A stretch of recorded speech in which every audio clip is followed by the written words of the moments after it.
नमस्कार. मी डॉक्टर मधुकर गायकवाड. सध्या मेडिसिन डिपार्टमेंटमध्ये ॲज अ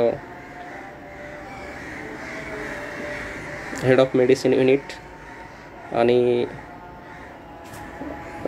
एक superintendent of saint George hospital ह्या ठिकाणी कार्यरत होतो. आणि सध्या जळगावला करोनाचे खूप पेशंट वाढल्याबद्दल तिथे एक्सपर्ट ॲडवायझर आणि नोडल ऑफिसर म्हणून सध्या जळगावला पोस्टिंग आहे. तिथे कंट्रोल करोनाचे करण्यासाठी मी विवेकानंद स्वामी सरसुद्धा आलेले आहेत. मी त्यांना नमस्कार करतो.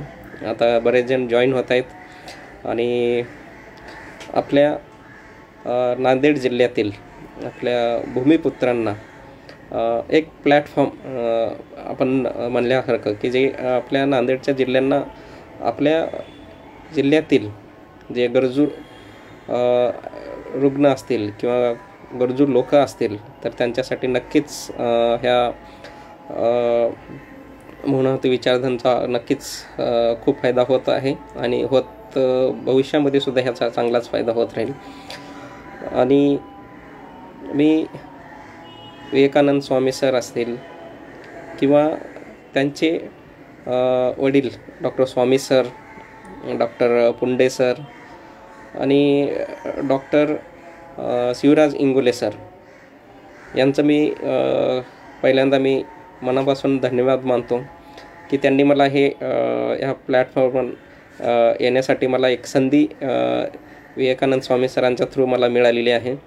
आणि आपल्या नांदेड जिल्ह्यातील एक लोकांना कनेक्ट होण्यासाठी मला नक्कीच एक माझ्या मनातून मला कधी चांगली गोष्ट आहे माझ्यासाठी. आणि कधीही मी आपल्या जिल्ह्यातील लोकांना मदत करण्यासाठी हमेशाच मी तत्पर आहे आणि राहील. आणि काही गरज नक्कीच पडल्यास माझ्याशी तुम्ही कधीही तुम्ही कॉन्टॅक्ट करू शकता किंवा बोलू शकता रिगार्डिंग कोणत्या पेशंट्सच्या संबंधित. तर अशा ह्या माझं गाव मी सुद्धा नांदेड जिल्ह्यातीलच मुखेडच्या बाजूला जरी म्हटलं तरी बिलोली तालुक्यामध्ये केसराळी गाव जे खतगाव आणि सगरुळीच्या मध्ये येते मी त्या गावातील आहे. आणि ह्या जिल्ह्यातील आपले जे काही चांगले डॉक्टर्स आहेत, डॉक्टर पुंडे सर असतील, डॉक्टर शिवराज इंगोले सर असतील, डॉक्टर स्वामी सर असतील आणि डॉक्टर इंगोले सर तर आम्ही स्वतः सोबतच शिकलेले आहोत. आम्ही नवोदय विद्यालय शंकरनगर इथे मी 10वीपर्यंत आम्ही नवोदय विद्यालयामध्ये सोबत शिकलेलो होतो. त्याच्यानंतर अहमदपूर 11वी-12वी तिथून केली. त्याच्यानंतर औरंगाबाद इथून तिथं UGचं एज्युकेशन झालं. त्याच्यानंतर PG केली. त्याच्यानंतर फेलोशिप हैदराबादला सुद्धा मी तिकडे जाऊन डायबेटॉलॉजीमध्ये केलेली आहे. तर स्वतः मी फिजिशियन आहे. आणि ह्या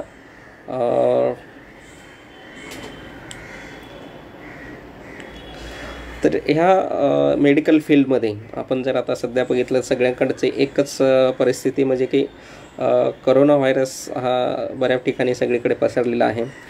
पूर्ण महाराष्ट्र नाही, पूर्ण भारतात, पूर्ण जगामध्ये.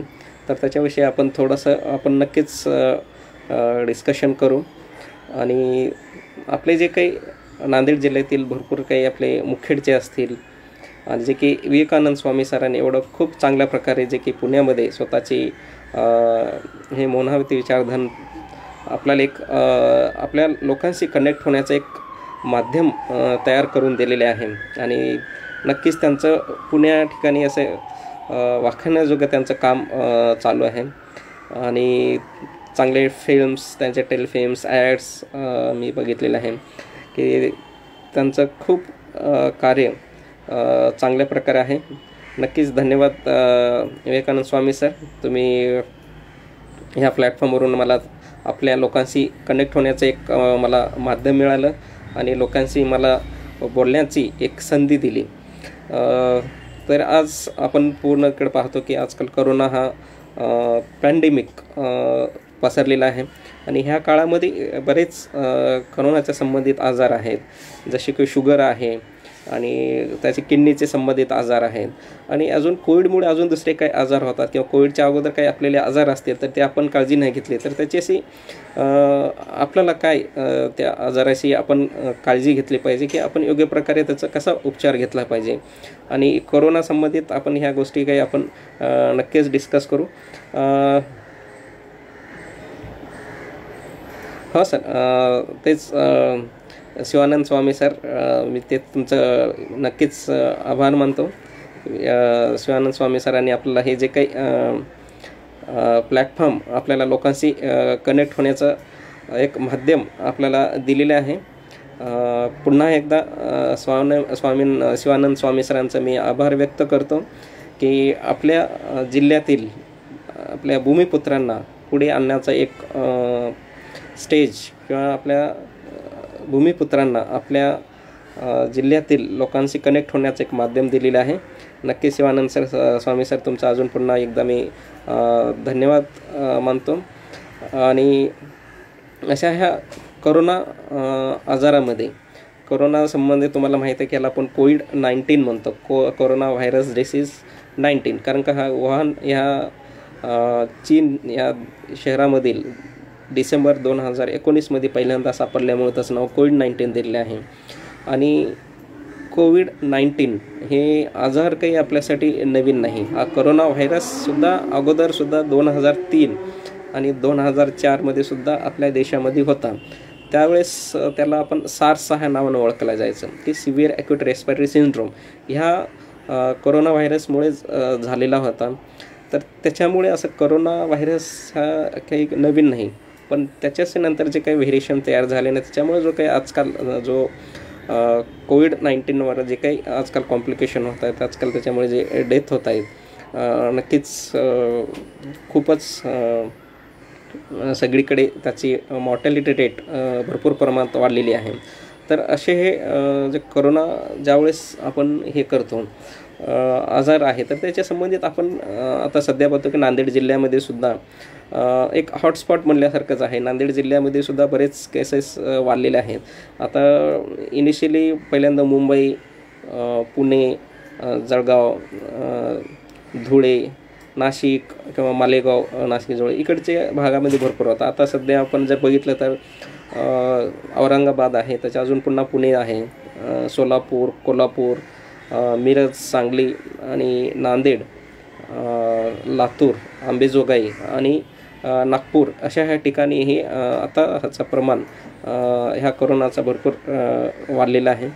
तरी ह्या काळामध्ये सुद्धा आपण जे काही आपल्याला गव्हर्नमेंटने किंवा सरकारने काही आपल्याला अवेअरनेस त्यांच्या थ्रू झालेल्या किंवा मीडिया आहे, व्हॉट्सअप, फेसबुक आणि इलेक्ट्रॉनिक प्रिंट मीडिया थ्रू ही ह्या मीडियामध्ये आपण काय काळजी घेतली पाहिजे.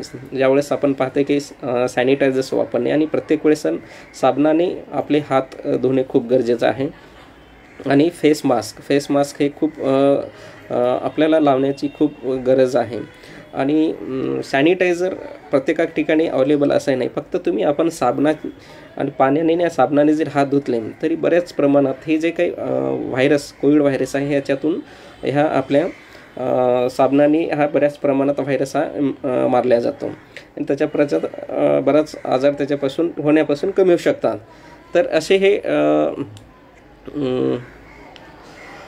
जे कोविड व्हायरस आहे आणि मास्कचा का फायदा आहे, कारण का हा जो कोविड व्हायरस आहे, कोरोना व्हायरस जो आपल्या फक्त श्वसन संस्थेतून जे आहे त्याच्या थ्रूच आपल्या शरीरामध्ये जातो. त्यामुळे आपले जे नाक आणि तोंड आहे हे आपलं बंद करणे खूप गरजेचं असतं. त्यासाठी फेस मास्क लावणे खूप गरजेचं आहे. आणि ज्यावेळेस आपण मास्क लावतो त्यावेळेस आपल्या तोंडाला किंवा आपल्या चेहऱ्याला, गालाला कुठे हात लावायचं टाळायला पाहिजे. कारण का ज्यावेळेस बऱ्याच वेळेस हार्ड सरफेस आणि सॉफ्ट सरफेस हा कोरोना व्हायरस पडलेला असतो. ज्यावेळेस आपण कुठेही असं हात लावल्यानंतर तोच हात आपल्या चेहऱ्यावर लावतो तर त्यावेळेस तो व्हायरस आपल्या शरीरामध्ये जाण्याची शक्यता असतो. आपण जो मास्क लावलेला असतो तो जो आपला बाहेरचा सरफेस एरिया जो असतो की त्याला आपण म्हणतो आउटर सरफेस एरिया, तो आउटर सरफेस एरियावर जर कोई पॉझिटिव्ह पेशंट पुढचा असेल, त्यांनी जरी त्याचे ड्रॉपलेट्स वगैरे येऊन त्याच्यावर पडलेले असतात, तर ते हाय रिस्क असतं. त्यापुढे आपल्या मास्कच्या समोरच्या भागाला हात लावणे वगैरे टाळायला पाहिजे. ज्यावेळेसही आपण आपल्या चेहऱ्याला किंवा हात वगैरे लावतो त्या अगोदर आपण हात सॅनिटायझरने हात धुवून घेतलं पाहिजे किंवा साबणाच्या पाण्याने हात धुतल्याने खूप गरजेचं आहे. तर ह्या गोष्टी महत्त्वाच्या आहेत. आणि इनिशियली आपल्याला सांगितण्यात आलं होतं की सोशल डिस्टन्सिंग वगैरे पाळा, 1 मीटर ॲटलिस्ट डिस्टन्स तरी आपण ठेवलं पाहिजे. कारण 1 मीटर कशासाठी सांगितलं होतं का 1 मीटरपर्यंत हा आपला व्हायरस तोपर्यंत तिथंपर्यंत जाऊ शकत नाही, म्हणून ते 1 मीटरचा डिस्टन्स मेंटेन करणं खूप गरजेचं आपल्याला सांगण्यात आलं होतं. तर कारण का आजकाल बघितलं की प्रत्येक वेळेस नवीन गाईडलाईन्स आले आहेत, नवीन गाईडलाईन्स परत दर आठवड्याला हा व्हायरस सगळ्यांसाठीच नवीन आजार होता, त्यामुळे प्रत्येक वेळेस हे गाईडलाईन्स वगैरे चेंज होत राहिले. तर अशा ह्या वेळेस आपण जे काही व्हायरस आपल्या शरीरामध्ये गेल्यानंतर ही आणि सोशल डिस्टन्सिंग, फेस मास्क आणि हात धुणे ही 3 महत्त्वाचे ज्या गोष्टी आहेत ते आपण करायला पाहिजे. आणि त्याच्यानंतर आपल्याला त्याची लक्षणं, आता लक्षणं आपण ज्यावेळेस म्हणतो की याची काय लक्षणं असतील, आपण सांगितले फिवर आहे, ताप येणे किंवा घशामध्ये खोकणे आणि दम लागणे, हे महत्त्वाचे 3 त्याचे 3 फीचर्स आपल्याला लक्षणं आपल्याला पहिल्यांदा माहीत सांगितलं होतं. पण त्याच्यानंतरही आजकाल आम्ही बघितलेलं की त्याच्यामध्ये डोकं दुखणे, अंग दुखणे किंवा वीकनेस येणे किंवा बऱ्याच वेळेस पोटात दुखणे, जुलाब होणे, उलट्या होणे, ह्याचासुद्धा आजकाल कोरोनामध्ये याचा लक्षणं आजकाल आपल्याला आढळून येतात. हा कोरोना व्हायरस जो आहे का तो व्हायरस दुसऱ्या व्हायरससारखंच आहे आणि एवढं घाबरून जाण्याची गरज नाही. कारण का जसे की मलेरिया आहे, डेंग्यू आहे, लेप्टो आहे, त्याच्यापेक्षाही भयानक आजार हा स्वाईन फ्लू होता. स्वाईन फ्लू हा कोरोनापेक्षाही जास्त भयानक, त्याच्यामध्ये मॉर्टेलिटी भरपूर होती पण इन्फेक्टिव्हिटी कमी होती. हा कोरोना व्हायरसमध्ये हा खूप स्प्रेड होतो लवकर, पण ह्याच्यामध्ये मॉर्टेलिटी खूप कमी आहे. तसं बघितलं तर जवळपास आपण बघितलं तर 3% जवळपास याची मॉर्टॅलिटी आहे की मृत्यूदर हा तसा कमीच आहे, पण इन्फेक्टिव्हिटी हा जास्त आहे. त्यासाठी असं काही स्वाईन फ्लूसारखं किंवा असं करोना व्हायरसला जास्त घाबरून जाण्याची काही गरज नाही. कारण का हा सुद्धा दुसऱ्या व्हायरस सारखाच आजार आहे, फक्त आपण आपली काळजी घेणं खूप गरजेचं आहे. तर असे हे जे काही आजार जे यावेळेस आपल्याला हे काही लक्षणं आढळून येतात की असं जर काय झालं किंवा आपण कोण्या पॉझिटिव्ह पेशंटच्या कॉन्टॅक्टमध्ये आलो किंवा आपल्या घरात जर कोणी कॉन्टॅक्ट पॉझिटिव्ह आले असेल किंवा आपण ट्रॅव्हलिंग हिस्ट्री आपण पहिल्यांदा विचारायचं असेल की ट्रॅव्हलिंग हिस्ट्री आहे काही, कुठं इन्फेक्टेड एरिया जिथे आपण ट्रॅव्हलिंग करून आलेले आहे का, तर हे सुद्धा खूप गरजेचं आहे. अशी हिस्ट्री असेल आणि आपल्याला जर काही असं त्रास होत असेल तर आपली तपासणी करून घेणं खूप गरजेचं आहे. ज्याच्यामध्ये आजकाल आपण पाहतो की रॅपिड अँटीजन टेस्ट आपण करतो, जे की आपण 1 तासाच्या आत किंवा 5 ते 10 मिनटामध्ये आपल्याला रॅपिड अँटीजन टेस्ट आपण करून आपण पॉझिटिव्ह आहे की निगेटिव्ह आपल्याला कळू शकतं. जरी रॅपिड अँटीजन टेस्ट पॉझिटिव्ह आलं तर डेफिनेटली आपण RT-PCR सुद्धा करणे गरजेचं आहे. त्यामुळे नक्कीच आपण आपलं कन्फर्म होऊन जाते की आपण कोविड पॉझिटिव्ह आहे.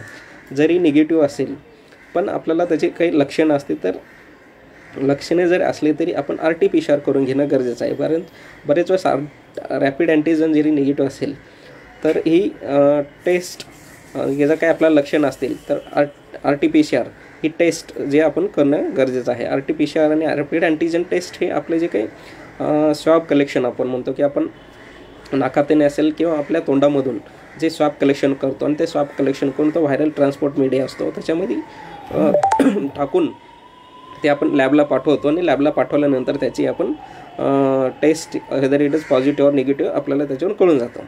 पण हे सोबत करताना त्याच्यानंतर आपण हे सोबत हे टेस्ट करणं हे खूप गरजेचं आहे. पण आजच्या ते अजून काही आपल्याला निदान किंवा त्याच्यासाठी इन्व्हेस्टिगेशन करावं लागतं, त्याच्या संबंधित मी बोलेल.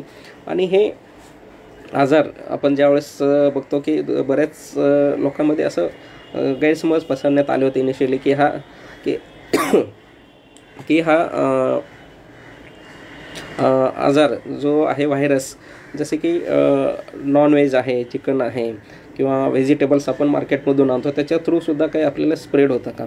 पण ह्याच्या थ्रू कधीच हा व्हायरस आपल्या शरीरामध्ये प्रवेश करणार नाही, कारण आपल्या शरीरावर जर तो व्हायरस पडला तर तो आपल्या काही एंट्री करणार. ह्याची जी मेन जी आपल्या शरीरात एंट्री आहे ते आपले रेस्पिरेटरी सिस्टीम म्हणतो, त्या थ्रूच आपल्या शरीरामध्ये तो एंट्री करतो. आणि हा व्हायरस जवळपास 37 डिग्री सेल्सिअसला असा सर्वाईव्ह होतो. आपण आपल्याकडे पाहतो की आपण जेवण वगैरे जे करतो ते जवळपास 100 डिग्री सेल्सिअसपर्यंत शिजवलं जातं. म्हणजे ज्यावेळेस आपण वाफ होत नाही तोपर्यंत आपलं स्वयंपाक केलं जातं, ते ही वाफ येणे म्हणजेच 100 डिग्री सेल्सिअस हा टेम्परेचर असतो. तरी हा 100 डिग्री सेल्सिअसलाच हे जो व्हायरस आहे हा सर्वाईव्ह खूप कमी शक्यता आहे की सर्वाईव्ह होण्याची शक्यता नाही. त्यामुळे असे जेवणातून किंवा ह्याच्यामधून होण्याची खूप कमी शक्यता आहे व्हायरसची. आणि असे हे व्हायरस जो काही कोविड व्हायरस ज्याला आपण कोरोना व्हायरस डिसीज हा होतो, मेनली आपल्या रेस्पिरेटरी सिस्टीममध्ये होतो.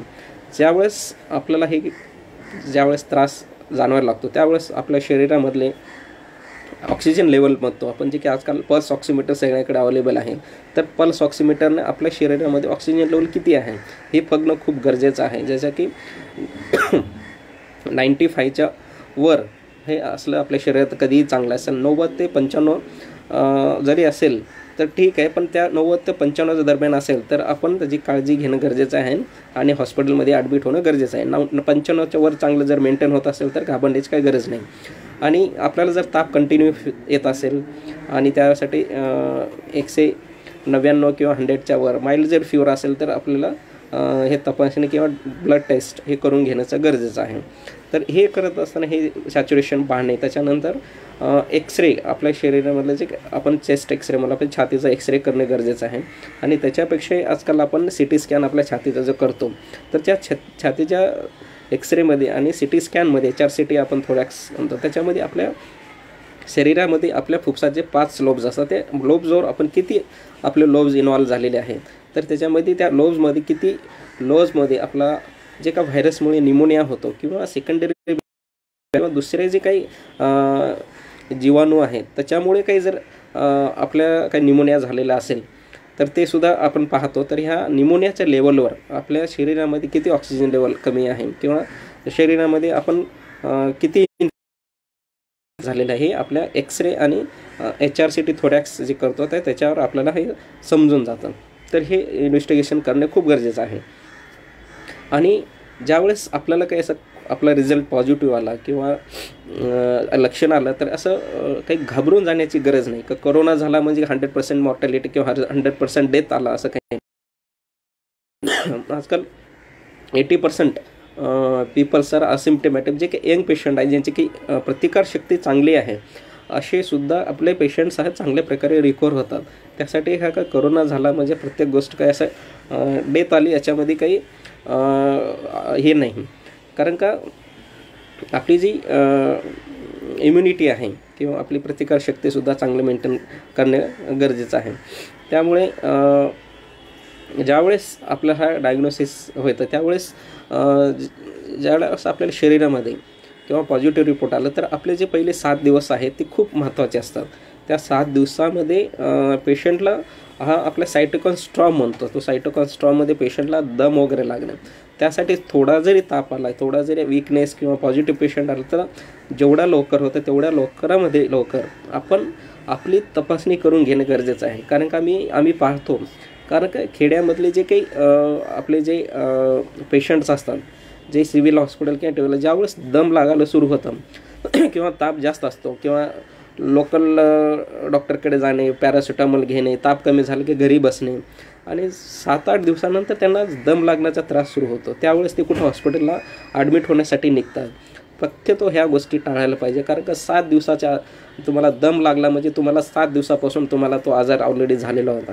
कारण त्या ह्या 7 दिवसाचं हे खूप क्रुशियल पिरियड असतो. त्यावेळेस 7 दिवसामध्ये तुम्हाला दम लागणे आणि तुमच्या शरीरामधलं ऑक्सिजन लेवल हे कमी होणं हे 7 दिवसामध्येच होत असतं. म्हणून आपण जे काही हॉस्पिटलमध्ये ॲडमिट झाल्यानंतर 10 दिवस पेशंटला ऑब्झर्व करतो. 10 दिवसामध्ये जर काही त्यांना त्रास नसेल, शेवटच्या 3 दिवसात दम नसेल किंवा सॅच्युरेशन लेवल मेंटेन असेल तर यांना आपण घरी पाठवून देतो किंवा डिस्चार्ज देतो. त्यासाठी हे सायटोकाइन स्ट्रॉममध्ये 7 दिवसामध्ये नेमका हा पेशंट जातो. त्यावेळेस आपण आपले ब्लड टेस्ट आहेत CBC आपण म्हणतो, कंप्लीट ब्लड काउंट करणे गरजेचं आहे. त्याच्यामध्ये कंप्लीट ब्लड काउंटमध्ये WBC काउंट्स आहेत किंवा लिम्फोसाईट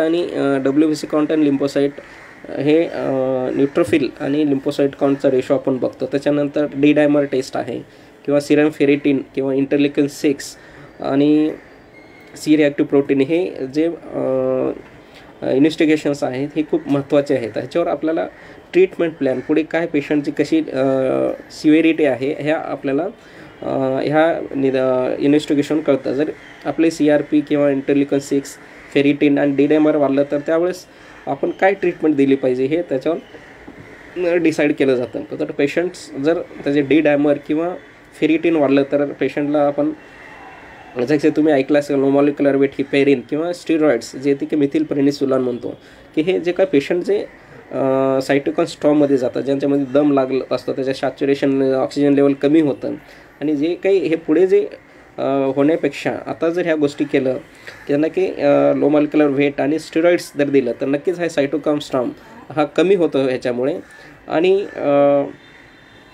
जे आता तुम्ही ऐकलेले असतील की जसे की फॅविपिराविर आहेत अँटीव्हायरल ड्रग्स, त्याच्यानंतर टॉसिलिझुमॅब जे इंटरलिकन 6 इन्हिबिटरमध्येच आपण देण्यात आलं होतं ना. आता रिसेंटली ही रेमडेसिवीर आहे इंजेक्शन आपण सगळीकडे सगळ्या पेशंटला देत असतो.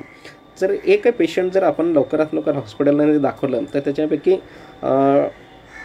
पेशंटला ऑक्सिजन रिक्वायरमेंट जास्त वाढते. ज्यावेळेस आम्ही आमच्या हॉस्पिटलमध्ये पाहतो 15 ते 20-30 लिटर 60 लिटरपर्यंत पेशंटला आपल्याला ऑक्सिजन द्यावं लागतं. पण हे ऑक्सिजन लेवल हे ते एवढी रिक्वायरमेंट वाढण्यापेक्षा अदर्स आपण जर 1 or 2 लिटर किंवा 55च्या वर जर मेंटेन होत असेल त्यावेळेस ॲडमिट होणं खूप गरजेचं आहे. कारण का ह्याचं जर मेंटेन होत नसेल एवढ्या 30 ते 15 लिटरवर विथ आपण पाहतो की चेहऱ्याला आपण मास्क वगैरे लावतो, नाही जर मेंटेन झालं तर पेशंटला आपल्याला जे काही व्हेंटिलेटर्स असतो, नॉन इन्व्हेसिव्ह व्हेंटिलेटर्स असतं त्यावर आपण मेंटेन करावं लागतं आणि ते खूप हाय रिस्क आहे. आणि त्याच्यानंतर पेशंटला मोस्ट ऑफ द टाइम्स व्हेंटिलेटरवर घ्यावं लागतं, जे की खूप क्रिटिकल की नाही हाय रिस्कमध्ये पेशंट जात असतो. पण हे पेशंट्स आपण ज्यावेळेस कोरोना झाल्यानंतर आपण घरच्यांची सुद्धा काळजी घेण्याचं गरजेचं आहे.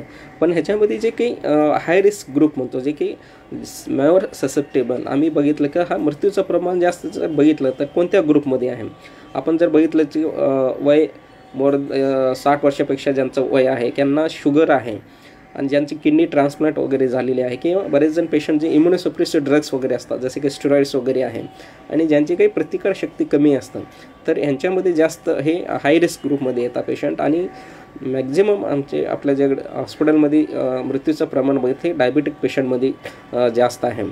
आणि ह्या डायबिटिक पेशंट्समध्ये जास्त असल्यामुळे आपण डायबिटिक पेशंटवाल्यांनी काय केलं पाहिजे आणि त्याच्यानंतर जे मृत्यूचं प्रमाण जे बघितलं की जे काही पेशंटचे काही कॉम्प्लिकेशन्स आहेत जे की आपण सांगितलं की आपण लो मॉलिक्युलर वेट हिपेरिन काही स्टेरॉइड्स देणे, तर ह्या कोविडमुळे फक्त आपल्या श्वसन संस्थेवर परिणाम होतो असं नाही, त्याच्यामुळे ते दुसरे काही आजार आहेत की त्याच्यामुळे सुद्धा बरेच अदर त्याला कॉम्प्लिकेशन्स डेव्हलप होताना आजकाल आम्ही पाहतोय.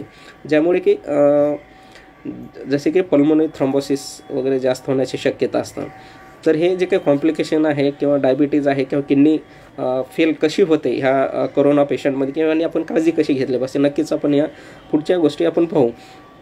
पण ह्या गोष्टी ज्यावेळेस आपण हे करत असतो तर ह्या करताना आपण तुम्ही आपली जी काही प्रतिकार शक्ती आहे ती कशा प्रकारे चांगली ठेवली पाहिजे. प्रत्येकजण ठिकाणी पाहतो की हँडवॉश वगैरे करणे, की जेवण आपलं जे डाईट आहे डाईट वगैरे चांगल्या प्रकारे आपलं ठेवायला पाहिजे. जेवणामध्ये पालेभाज्या, फ्रूट्स, फळे हे दररोज आपल्या प्रमाणात घेतलं आणि योगा वगैरे करणं खूप गरजेचं आहे. ज्यांना कोविड पॉझिटिव्ह नसतील पण असिम्प्टॅमॅटिक आहे, ज्यांना काही श्वासोच्छ्वासाचा त्रास नसेल किंवा आपण डेलीसुद्धा योगा वगैरे करणं खूप गरजेचं आहे. जसं की अनुलोम विलोम आहे किंवा कपाळभाती आहे, ज्याच्यामुळे आपल्या जी की फुफ्साची जी काही कॅपॅसिटी आहे की लंग कॅपॅसिटी ही खूप प्रमाणात चांगल्या प्रमाणात वाढता येईल. एक्झरसाईज करणे 10 ते 15 मिनिट ॲटलिस्ट अर्धा तास 1 तास तुम्ही दररोज वॉकिंग वगैरे करणं खूप गरजेचं आहे. तर ह्या गोष्टी हे करायला पाहिजे. आणि गरम पाणी वगैरे पिणे, आता सगळीकडे आपण पाहतो की काढा वगैरे घेत आहेत सगळेजण, तर काढा वगैरे नक्कीच घेतलं तर चालेल, त्याचाही नक्कीच फायदा होईल. आणि गरम कोणतेही आपल्या जर घशामध्ये खवखव होत असेल, आपण बरेच वेळेस बघतो की मास्क लावल्यानंतर आपल्याला गुदमरल्यासारखं होतं किंवा आपल्यालाच कोविड झालं का अशा प्रमाणात आपल्याला फील होतं, त्यावेळेस आपण असे गरम पाणी वगैरे घेणे किंवा जे काही गरम गोष्टी आहेत ते घेतलं तर नक्कीच जे अवेलेबल आहे ते घेतलेलं चालते. आणि याच्यासोबत आपली जी प्रतिकारशक्ती आहे, आजकाल प्रत्येक पेशंटला आपण पाहतो की व्हिटॅमिन सी हे प्रत्येकाने घेतलं तर चालतं, घरीसुद्धा आपण सुरुवात करायला काही हरकत नाही. व्हिटॅमिन सी हे 500 मिलीग्राम सकाळ संध्याकाळ घ्यायला पाहिजे, की झिंक जे 50 मिलीग्रामचे टॅबलेट असते ते सुद्धा सकाळ संध्याकाळ प्रत्येकाने घ्यायलाच पाहिजे. आणि आजकाल आपण पाहतो की 80 to 90% पेशंट्स जे आता आपण आपले जे खेड्यामध्ये किंवा अशा ह्याच्यात राहतात त्यांच्यामध्ये व्हिटॅमिन डी प्रमाण असा हा खूप कमी, एवढं हे नाही, पण 80 to 90% जे काही शहरी भागात जे आहे सूर्यामध्ये जे जास्त काम करत नाही अशा लोकांमध्ये व्हिटॅमिन डीचं कमतरतेचं प्रमाण भरपूर आढळून येत असतं. त्यासाठी व्हिटॅमिन डी घेणं हे खूप गरजेचं आहे. ते सिरप फॉर्ममध्ये किंवा कॅप्सूल फॉर्ममध्ये सुद्धा तुम्हाला डॉक्टरांकडून लिहून जर घेतलं ते तुम्हाला डॉक्टर ते लिहून देतील. हे आठवड्याला 1 असे 8 आठवडे घेतलं पाहिजे. आणि कॅल्शियमचे टॅबलेट्स वगैरे जे आहेत हे सुद्धा 500 मिलीग्रामचे कॅल्शियमचे टॅबलेट आपण दररोज जरी आपल्या जीवनामध्ये जरी वापरलं आपले कॅल्शियमची लेवल बघून, तर हे आपली जी काही शरीरातील प्रतिकारशक्ती आहे किंवा आपल्या शरीरामध्ये जी इम्युनिटी आपल्याला इम्युनिटी बूस्ट करण्यासाठी ह्याचा नक्कीच फायदा होतो. दररोज एक्सरसाइज करणे, योगा करणे आणि आपला आहार चांगला ठेवणे, ज्याच्यामुळे आपली प्रतिकारशक्ती चांगली राहील. आणि स्वतःचा कॉन्फिडन्स लेवल थोडासा, कोविड झाला म्हणजे सगळ्या गोष्टी झाल्या नाही, कारण का एवढं स्ट्रेस आणि टेन्शन लोक घेतात की कोविड झाला म्हणजे खूप मोठा आजार झाला. याच्यापेक्षा आपल्याकडे मोठे मोठे आजार आहेत. याच्यापेक्षा ट्युबरक्युलोसिस तो सुद्धा असा ड्रॉपलेट्सने आपल्या खोकल्यानंतर पसरतो, जे असे मलेरिया, डेंग्यू आहेत, याच्यामध्ये सुद्धा भरपूर आपल्याकडे त्याच्यामध्ये मृत्यू होतं, पण आपण ह्या गोष्टीकडे लक्ष देत नाही. पण ह्यासुद्धा गोष्टीकडे लक्ष द्यायला आपण बघायला पाहिजे. आणि जसं मास्क किंवा ह्या गोष्टीमुळे बरेच दुसरे आजाराचा सुद्धा मी असं पाहतो की आजाराचं प्रमाण मला वाटतं की कमी प्रमाणात जे काही आपल्या संस्थेचे होत होते तर ते कमी प्रमाणात झालेले असं मला असं आढळून येतो. तर हे कोविड चे हे ट्रीटमेंट आणि ह्या गोष्टी आपण काय काळजी घेतली पाहिजे आणि त्याची ट्रीटमेंट कशी घेतली पाहिजे हे नक्कीच आपल्याला हे माहीतच आहे. आणि आजकाल नक्कीच आपण काळजी घेणं खूप गरजेचं आहे, पण एवढेही घाबरून जाण्याची गरज नाही. कारण का आजकाल असे पाहतो की कोविड पेशंट्स जर सर्दी खोकला जरी झाला, जर बरेच पेशंट कोविड निगेटिव्ह असताना फक्त भीतीने त्यांची डेथ झालेली आहे. त्यासाठी असे घाबरून जाण्याची ही गरज नाही. बऱ्याच ठिकाणी असं कोविड झालं की त्यांच्या फॅमिलीकडे, बऱ्याच आजूबाजूचे आपले शेजारी असतील किंवा आपल्या सोसायटीमध्ये असतील त्यांच्याकडे दुर्लक्ष केलं जातं. पण नक्कीच तुम्ही एकमेकांची आपण काळजी घेणं गरजेचं आहे. आणि कोविड जरी झाला तरी आपण त्याला लवकरात ॲडमिट केलं तर नक्कीच लवकरात आपण त्याला कंट्रोल करून आपण चांगल्या प्रकारे पेशंटला घरी डिस्चार्ज करून पाठवू शकतो. तर ह्या गोष्टी होत असताना की ह्याचे कॉम्प्लिकेशन्स आहेत, जे की आपण म्हणतो की आपला देश हा शुगरचं प्रमाण आपल्या देशामध्ये खूप प्रमाणात आहे. आपण भारताला हा कॅपिटल ऑफ डायबिटीज हा जगामध्ये सगळ्यात जास्त जर शुगरचे पेशंट असेल तर हे आपल्या भारतामध्ये आहेत. आणि आपल्या ह्या देशाला जगामधले साखरेचं ही राजधानी बोलली जाते. कारण का आपल्याकडचं आहार, आपल्याकडे आहार आपण पाहतो की प्रत्येक आहार हा हाय कार्बोहायड्रेट. आपल्या प्रत्येक जेवणामध्ये चपाती असते, भात असतो, ते भाताचे भरपूर प्रकार आहेत, जसे की इडली आहे, डोसा आहे. आणि जे की आपण जसं आपण साऊथ साईडला जातो तुम्ही बघितलं असेल की ह्या गोष्टीचं प्रमाण जास्त वाढलेलं असतो, जे की भाताचे सगळीकडे प्रकार आहेत. आपल्या महाराष्ट्रामध्ये सुद्धा त्याचं प्रमाण आहे. आजकाल तुम्ही चाइल्डहुड ओबेसिटी असेल, आजकाल वजन वाढणे किंवा स्थूलपणा येणे, ह्याच्यामुळे सुद्धा आजकाल शुगरचं प्रमाण जास्त वाढलेलंच आहे. आणि आपल्या जे महाराष्ट्रामध्ये जर बघितलं तर आपल्याकडे तशी वजनाच्या ह्याच्यामध्ये कमीच आहे. कारण का आपल्याकडे ज्वारीची भाकरी, बाजरीची भाकरीचा हा प्रमाण आपण जास्त वापर करतो, म्हणून आपल्या महाराष्ट्रामध्ये तरी त्याचा सध्या प्रमाण कमी आहे. पण आजकाल सगळीकडे सुद्धा शुगर हे जे काय आपण डायबिटीज म्हणतो हा वाढलेला आहे. आजकाल बघतो की प्रत्येक पेशंट हा हॉस्पिटलमध्ये तर प्रत्येक दुसरा पेशंट हा डायबिटीज असतो. तर हे डायबिटीज आपल्या देशामध्ये खूप वाढलेलं आहे. कारण का आपला आहार भरपूर आहे आणि वजन जास्त वाढल्यामुळे जे वजनाचं ज्यावेळेस आपलं वाढलं जातं त्यावेळेस वजन हा आपल्या बऱ्याच आजारांना आमंत्रण देतं. जसे की शुगर आहे, ज्याच्यामध्ये आपलं इन्सुलिन तयार होतं पण त्याची आपली जे काही ॲक्शन आहे त्याच्यावर होत नाही. त्यामुळे ह्या शुगरच्या प्रमाणामध्ये जास्त हे वाढलेलं असतं. दुसरे आजारसुद्धा जसे की दम लागणे किंवा संधिवाताचं प्रमाण आहे, बरेच न्यूरोलॉजिकल कॉम्प्लिकेशन्स वगैरे सुद्धा ह्या शुगर किंवा ओबेसिटीमुळे होत असतात. तर ते मेनली आपलं एक शुगर, तर हे शुगर कंट्रोल करण्याचं खूप गरज आहे. पण ह्या कोविडच्या पिरियडमध्ये आपण बघितलं, ज्यावेळेस लॉकडाऊन झालं त्यावेळेस बरेच हॉस्पिटल्स वगैरे बंद होते, किंवा त्या पिरियडमध्ये सुद्धा बरेच जण आपले जे रेग्युलर ट्रीटमेंट किंवा रेग्युलर इन्व्हेस्टिगेशन्स आहे ते करायला त्यांना मिळालं नाही. त्याच्या प्रमाणामध्ये बरेच जण त्यांनी टॅबलेट्स किंवा इन्सुलिन असतील तर हे प्रमाणामध्ये सुद्धा बरोबर न घेतल्यामुळे बरेच पेशंटचे, रुग्णांचे शुगर लेवल वाढलेले आपल्याला आढळून आलेले आहेत. आणि यांचे जे काही शुगर्स कंट्रोल नव्हते, की ज्यांचे काही डायबेटिक पेशंट आहे याच्यामध्ये सुद्धा आपण बघितलं तर हाय मॉर्टॅलिटी हे कोविड पेशंटमध्ये दिसून आलेले आहे. तर हे कोविडची ही जी काही शुगर्स आहे, मी तुम्हाला सांगितलं की आहार खूप गरजेचा आहे. आहार जेवणामध्ये जे काय आहे की भात आहे की चपाती आहे, तर ह्याचं प्रमाण थोडंसं कमीच केलं पाहिजे शुगर पेशंट्सने. किंवा आपले जे भाकरी ज्वारी आहे हे प्रमाण, किंवा मेथीची भाजी आहे, कारल्याची भाजी, हा प्रमाणाचा जास्त वापर करणं खूप गरजेचं आहे.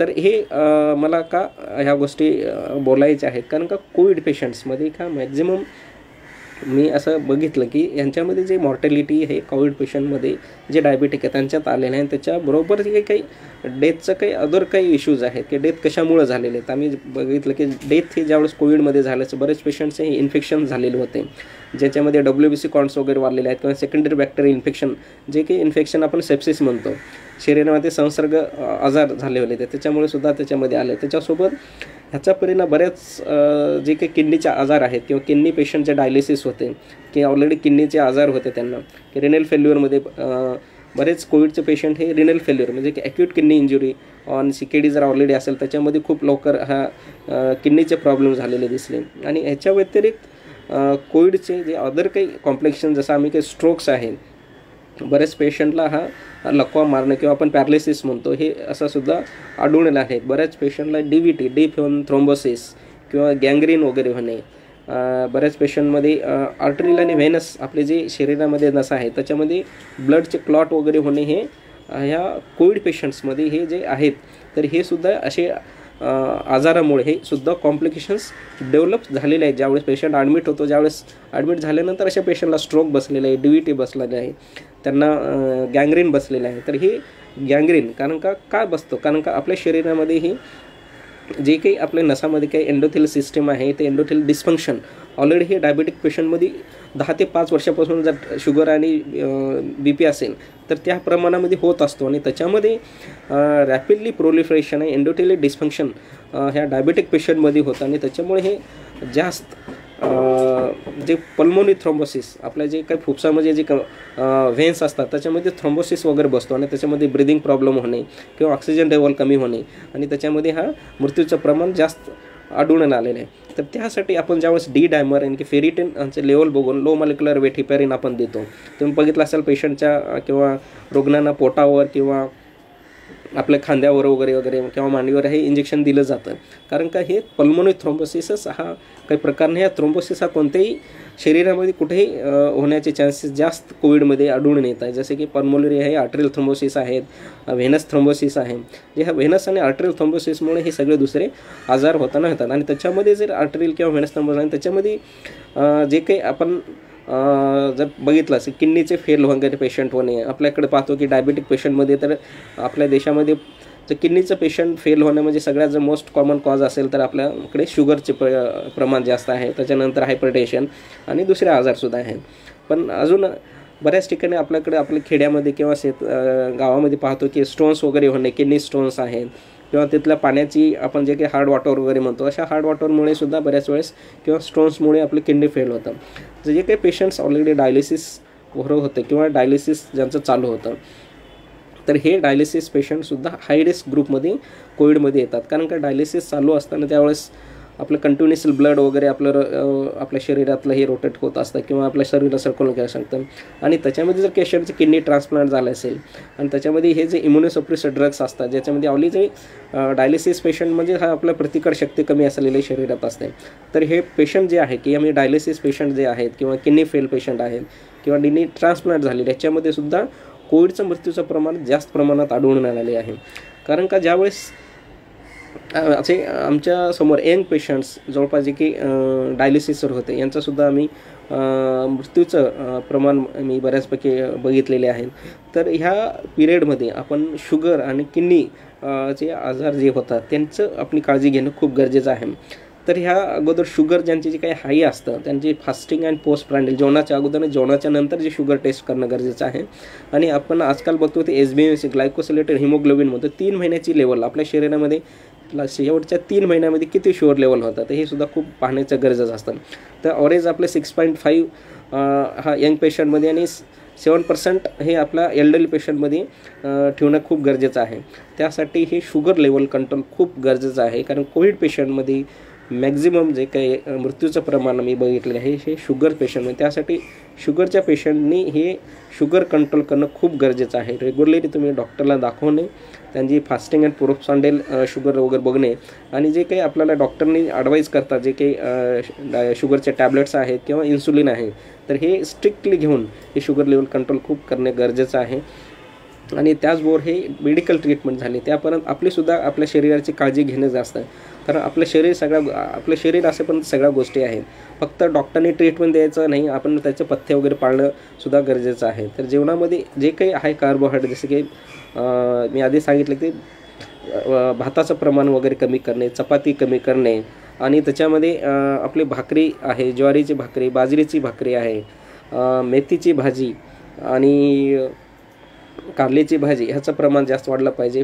आणि बिना साखरेचे चहा वगैरे घेणे आणि शुगर फ्री मोस्टली हे केलं. आणि वजन जर वाढले असेल तर वजन वगैरे वॉकिंग वगैरे करून एक्झरसाईज करून वजनसुद्धा कंट्रोल खूप गरजेचं आहे. आणि दररोज योगा आणि ॲटलिस्ट 15 मिनिट, अर्धा तास ते 1 तास जर मिळाले ॲटलिस्ट 15 मिनिट तरी तुम्ही स्वतःचं एक्झरसाईज हे करणं खूप गरजेचं आहे.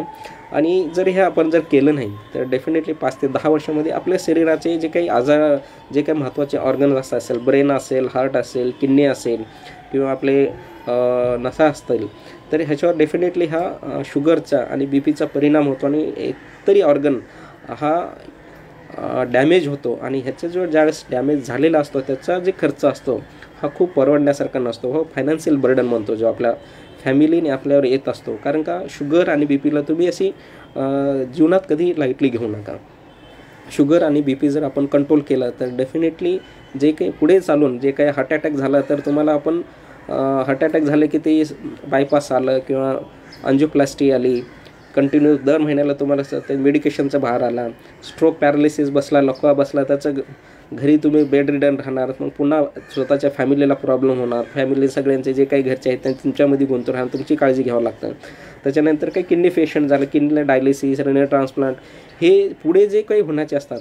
शुगर आणि BP झालं तर पहिल्या 5 ते 10 वर्षांमध्ये नक्की एक तरी ऑर्गन आपला हा शरीराचा शुगर आणि BP पेशंटचा डॅमेज होत असतो. त्यासाठी शुगर आणि BP स्ट्रिक्टली कंट्रोल करणं खूप गरजेचं आहे. तुम्हाला जर पुढच्या ह्या गोष्टी वाचवायच्या असतील, किडनी, हार्ट, ब्रेन किंवा काही डायलिसिसच्या ह्या अंजिओप्लास्टी असेल ह्याचा जर खर्चापासून वाचवायचं असेल स्वतःला तर ह्या शुगर आणि BP ह्या कंट्रोल करणं खूप गरजेचं आहे.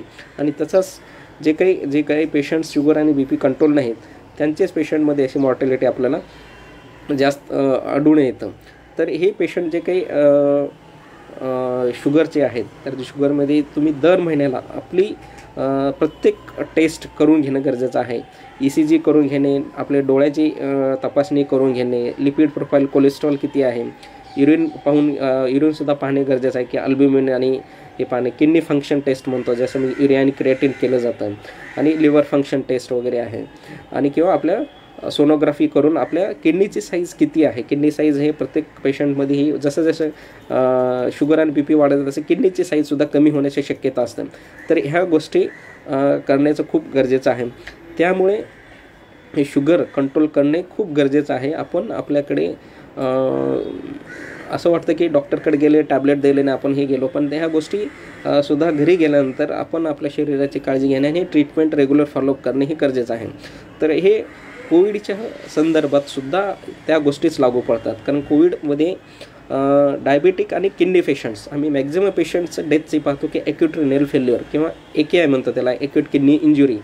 तर हे प्रमाण एक थ्रोम्बोसिसमुळे सुद्धा वाढलेलं आजकाल दिसतं. किंवा पेशंट बऱ्याच वेळेस व्हेंटिलेटरला होतं, किंवा त्याला आपण मास्क लावून ठेवतो किंवा नॉन इन्व्हेजिव्ह व्हेंटिलेटर पेशंटच्या सेकंडरी बॅक्टेरियल इन्फेक्शन्स बसतात किंवा ज्याच्यात WBC काउंट्स आले, त्याच्यामुळे मग त्याला आपल्याला अँटीबायोटिक्स वगैरे हायर अँटीबायोटिक्स वगैरे होतात आणि हायर फंक्शन्स पाहत असतो.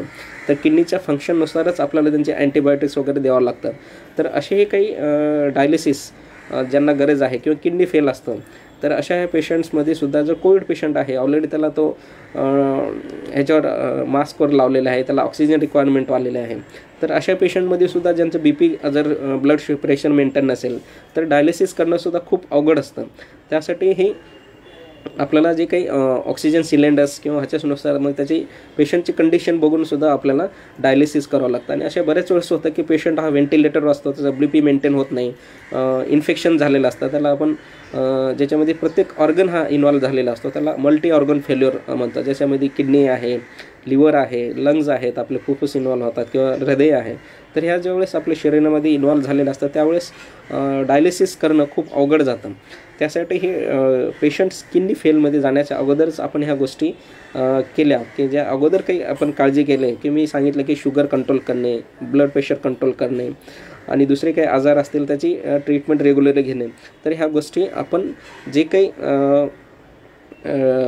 कोविडमध्ये होतात तर ह्या गोष्टी जर आपण टाळलं तर ह्यांच्यामध्ये जे काही मृत्यूचं प्रमाण जास्त आहे ते आपण कमी करू शकतो. तर आजकाल हे जे शुगर्स आहेत, आजकाल आपल्याकडे इन्सुलिन आहे, तर इन्सुलिनसुद्धा आपण कंट्रोल करू शकतो. पण जसे काही दुसरे आपण स्टिरॉइड्स वगैरे आपण पेशंटमध्ये, जर पेशंट सायटोकाइन स्टॉर्म असेल तर सायटोकाइन स्टॉर्ममध्ये सुद्धा आपण मिथिल प्रेनिसोलोन वगैरे देतो, त्याच्यामुळे सुद्धा शुगर लेवल्स वगैरे वाढण्याची शक्यता जास्त असते. त्यामुळे आपण ह्या शुगर पेशंट्सची स्टिरॉइड्स जे की आपण कोविडमध्ये खूप गरजेचं असतं. पेशंट ज्यावेळेस सायटोकाइन स्टॉर्म असतो, मिथिल प्रेनिसोला असेल, मिथिल प्रेनिसोल असेल तर डेक्झामेथाझोन आपण सगळीकडे दिलं जातं. किंवा पेशंट जर सडनली रॅपिडली डिटोरेट होत असेल किंवा ऑक्सिजन मेंटेन होत नसेल त्यावेळेस आपल्याला हे स्टिरॉइड्स द्यावं लागतं. त्यावेळेस सुद्धा हे शुगर लेवल वाढण्याची शक्यता जास्त असते आणि ही शुगर लेवल वाढताना आपल्याला इन्सुलिन देऊन हे कंट्रोल करणं खूप गरजेचं पडतं. त्यामुळे हे जे काही शुगर पेशंट्स आहेत किंवा डायलिसिस आहेत तर यांनी आपलं रेग्युलर डायलिसिस किंवा किडनी पेशंट्सनी जे की हाय रिस्क ग्रुपमध्ये मी आधी सांगितलं की ज्यांचं वय 60 वर्षापेक्षा आहे, ज्यांना शुगर आहे, BP आहे, ज्यांना हृदयाचे प्रॉब्लेम आहेत आणि ज्यांचे किडनी ट्रान्सप्लांट झालेले आहे, कोणते पेशंट जे डायलिसिस वगैरे आहेत किंवा जे काही इम्युनोसप्रेसिव्ह ड्रग्स आहेत हे जे घेतात तर हे घेणारे असतात हे यांनी हाय रिस्क ग्रुपमध्ये ह्या कोविडमध्ये येतात. तर ह्या कोविड यांच्यामध्ये जास्त हाय रिस्क असतात, मॅक्झिमम हे सिव्हिरिटी ह्यांच्यात रॅपिडली होण्याची शक्यता असते. त्यामुळे ह्या ग्रुपने स्वतःची काळजी घेणं खूप गरजेचं आहे. आणि हे करत असताना आजकाल आपण सुद्धा पाहतो की प्लाझ्मा थेरपीसुद्धा आलेले आहेत. जे काही पेशंट पॉझिटिव्ह असलेले असतात काही दिवसांनी ज्यावेळेस ते निगेटिव्ह होतात त्यावेळेस त्यांचे अँटीबॉडी टायटस वगैरे आपण बघतो. ते अँटीबॉडी टायटस वगैरे जर चांगल्या प्रमाणात असेल त्यांचं ब्लड घेऊन, त्यांचा प्लाझ्मा वगैरे घेऊन हे सुद्धा आपण जे काही हाय सिव्हिअर पेशंट्स असतात, जे रेस्पिरेटरी डिस्ट्रेस आहे, सॅच्युरेशन मेंटेन होत नाही, ज्यांचे लंग इन्व्हॉल्वमेंट जास्त झालेले आहेत, अशा पेशंटला आपण प्लाझ्मा थेरपीनं सुद्धा वापरू शकतो. नाही असं हे प्रमाणे आता सुद्धा बघितलं आहे की बरेच जण आपल्या नांदेड हॉस्पिटलमध्ये सुद्धा प्लाझ्मा थेरपी वगैरे चालू झालेलं आहे किंवा तिथं सुद्धा प्लाझ्मा बरेच जण डोनेट करताना माझे डॉक्टर्स मित्र वगैरे सुद्धा बरेच पॉझिटिव्ह निगेटिव्ह झाले सुद्धा त्यांनी डोनेट केलेले आहे. तर हे सुद्धा आपले एक सामाजिक दायित्व म्हणतो किंवा आपली सामाजिक जिम्मेदारी असतं, जिथे की आपण दुसऱ्यांच्यासुद्धा आपण आपली मदत झाली पाहिजे किंवा आपण दुसऱ्यांच्यासुद्धा कामी आलं पाहिजे. ह्या गोष्टीसुद्धा आपण ह्या गोष्टी केल्या पाहिजे. आणि बऱ्याच वेळेस आपण पाहतो की पेशंट एकदा ॲडमिट झाला, पेशंट गेला की कोविडमध्ये ॲडमिट झाला म्हणजे तो पेशंट गेला असं हे नाही. बरेच वेळेस सायकोलॉजिकल मेंटलीसुद्धा बऱ्याच लोकांमध्ये हे झालेलं आहे. आजकाल आम्ही प्रत्येक हॉस्पिटलमध्ये सुद्धा बेडसाईड असिस्टंट्स पेशंटची काळजी घेण्यासाठी, ड्रग्स, टॅबलेट्स, मेडिसिन्स देण्यासाठी, त्यांना बाथरूमला घेऊन जाण्यासाठी सुद्धा बऱ्याच ठिकाणी ठेवण्यात आलेले आहेत. आणि पेशंटच्या नातेवाईकांना बोलण्यासाठी सुद्धा आजकाल व्हिडिओ कॉल्स असतील, मोबाईलवर त्यांच्याशी बोलण्यासाठी वगैरे करून दिलं वगैरे जातं की जे काही हॉस्पिटलमध्ये जे रुग्ण ॲडमिट आहे त्यांना काही प्रॉब्लेम नाही झालं पाहिजे किंवा त्यांची काही ट्रीटमेंट आहे किंवा त्यांची जी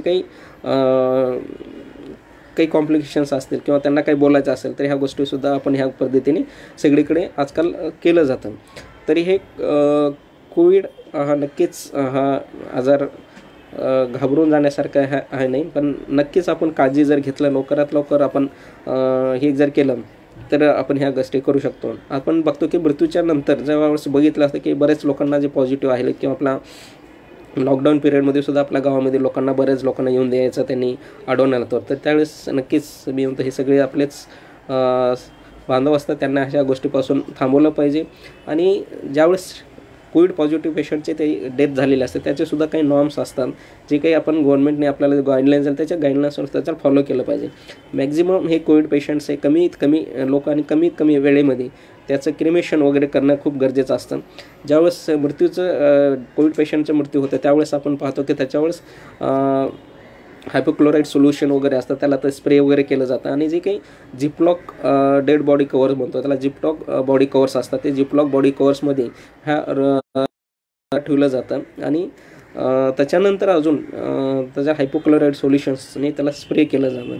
आणि ती बॉडी आपल्याला इनिशियली जाळण्यासाठी सांगण्यात आलं होतं, पण आज प्रत्येकाच्या धर्मानुसार त्यांना त्याची अंत्यविधी करायला आपल्याला गव्हर्नमेंटने परमिशन दिलेली आहे. त्यासाठी ह्या पेशंट्सपासून सुद्धा घरी घेऊन जाण्याची आपली जे काही पारंपरिक पद्धती आहे त्या पद्धतीने थोडंसं आपण टाळलंच पाहिजे, कारण ह्याच्यामुळे सुद्धा बरेच दुसऱ्यांनासुद्धा होण्याची शक्यता असते. तर हे कोविड पेशंटचे सुद्धा ज्यावेळेस डेथ झाल्यानंतर की आपण जर मास्क असतील किंवा डिस्टन्सिंग जर पाळले तर नक्कीच आपण ह्या गोष्टी करू शकतो. की आजकाल आपण पाहतो की आजकाल लॉकडाऊन हे कमी उघडण्यात आलेले अनलॉक झालेले आहे. तर ज्यावेळेस आता काही स्कूल्स होतील किंवा शाळा सुरू होतील तर असे बरेच वेळेस मला विचारते शाळामध्ये जर सुरू झालं किंवा मुलांनी काय काळजी घेतली पाहिजे. तर आपण ज्यावेळेस शाळा होतील किंवा क्राउडिंग प्लेसेस असतील किंवा ट्रॅव्हलिंग प्लेसेस असतील तर ह्या ठिकाणी किंवा ऑफिसेस आहेत बऱ्याच ठिकाणी आता सुरू झाले तर ह्या ठिकाणी सुद्धा आपण जाताना आपल्या शरीराचे चांगले ठेवणे, आपले डाईट, एक्झरसाईज आणि दररोज जेवण किंवा फळे भाजी फ्रूट्स आणि झिंक टॅबलेट, कॅल्शियम आणि विटॅमिन D3 आणि ह्या जर टॅबलेट्स वगैरे आपण दररोज ठेवलं तर नक्कीच आपली जी प्रतिकारशक्ती वाढवण्यामध्ये आपल्याला नक्कीच फायदा होईल. आणि जर शाळा वगैरे सुरू झाल्या किंवा इन फ्युचर 1-2 महिन्यामध्ये तर आपल्या शिक्षकांची सुद्धा तेवढीच जबाबदारी वाढणार आहे की प्रत्येक मुलांनी मास्क वगैरे वापरणे किंवा सॅनिटायझर्स प्रत्येक ठिकाणी जेवणाच्या अगोदर किंवा आपल्या तोंडाला हात लावण्याच्या अगोदर हाताने पाण्याने वगैरे आपले पाणी आणि साबणाने हात वगैरे धुणे हे खूप गरजेचं आहे. आणि जे काही आपले काही डॉक्टर्स असतील ज्यावेळेस काम करून घरी जातील त्यावेळेस यांनी सुद्धा आपली काळजी करणं गरजेचं आहे. ज्यावेळेस आपण घरी जातो त्यावेळेस डायरेक्ट बाथरूममध्ये जाऊन आपले कपडे वगैरे गरम पाण्यामध्ये काढून टाकणे किंवा गरम पाण्यामध्ये जे काही आपलं वॉशिंग पावडर असेल तर ह्या वॉशिंग पावडरमध्ये जरी आपण कपडे काढले तरी खूप सफिशियंट आहे. कारण का वॉशिंग पावडरने सुद्धा हा कोरोना व्हायरस हा मॅक्झिमम टाईम हा वॉशिंग पावडरने सुद्धा त्याची डेथ होते. त्यामुळे गरम पाणी आणि वॉशिंग पावडर, सर्फ एक्सेल असेल, कोणते साबण असतील तर ह्याच्यामध्ये सुद्धा ह्याची डेथ मॅक्झिमम प्रमाणात ह्या व्हायरसची होत असते. त्यासाठी बाहेर आपण जे फेस मास्क असतील, फेस शिल्ड असतील, सॅनिटायझर्स असतील, सॅनिटायझरचे सुद्धा आपण खूप काळजी घेणं. बरेच पेशंट्स लोकांना ॲलर्जिक रिॲक्शन्स असतात किंवा हायपरसेन्सिटिव्ह रिॲक्शन्स होण्याची शक्यता असते, त्याने सुद्धा काळजी घेणं खूप गरजेचं आहे. तर हे जे काही आपण सोसायटीमध्ये किंवा कम्युनिटीमध्ये जाऊ ह्या गोष्टी पाळणं खूप गरजेचं आहे. आणि नक्कीच तुम्हाला काही क्वेरीज असतील, काही तुम्हाला प्रॉब्लेम असतील तुम्ही मला नक्कीच विचारू शकता. पण मला एक सांगायचं आहे की कोरोना व्हायरस हा सगळीकडेच आता पसरलेला आहे. नांदेडमध्ये साठी काही नवीन नाही.